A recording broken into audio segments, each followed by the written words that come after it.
নবোদয় সংঘ আজ এবার ৪৮তম দুর্গোৎসব। ১৯৭৭ সালে এই ক্লাবের পুজোর শুরু হয়েছিল।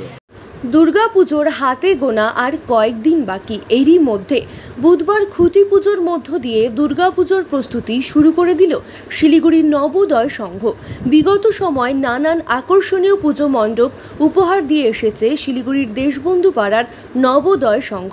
এবার তাদের দুর্গাপুজো ৪০তম বর্ষে পদার্পণ করল। এবারে পুজোর আকর্ষণ পুতুল বাড়ি। মূলত শিশুদের মন কাড়তেই এই অভিনব পুজো মণ্ডপ বানাবার উদ্যোগ গ্রহণ করেছেন পুজো উদ্যোক্তারা। বৃহস্পতিবার খুঁটি পুজোর মধ্য দিয়ে পুজো প্যান্ডেলের কাজ শুরু হয়। উপস্থিত ছিলেন শিলিগুড়ির ডেপুটি মেয়র রঞ্জন সরকার, ওয়ার্ড কাউন্সিলর সাথী দাস, পুজো কমিটির যুগ্ম সম্পাদক শরৎচন্দ্র এবং বিশ্বজিৎ দে। ডেপুটি মেয়র রঞ্জন সরকার এদিন এই পুজোর সাফল্য কামনা করেন। নবোদয় সংঘ আজ এবার ৪৮তম দুর্গোৎসব। ১৯৭৭ সালে এই ক্লাবের পুজোর শুরু হয়েছিল। সেই থেকে নানান সময় বিভিন্নভাবে সামাজিক কাজকর্মের সঙ্গে সঙ্গে তারা এই পুজো অনুষ্ঠিত করেন।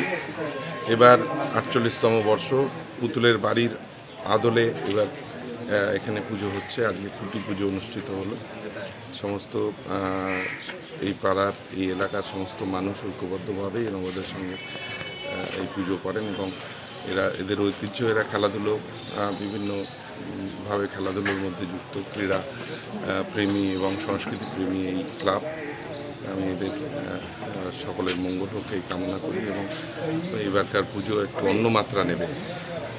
রাজ্য সরকার সমস্ত ক্লাবগুলোকে সাহায্যের হাত আরও বেশি করে বাড়িয়ে দিয়েছেন।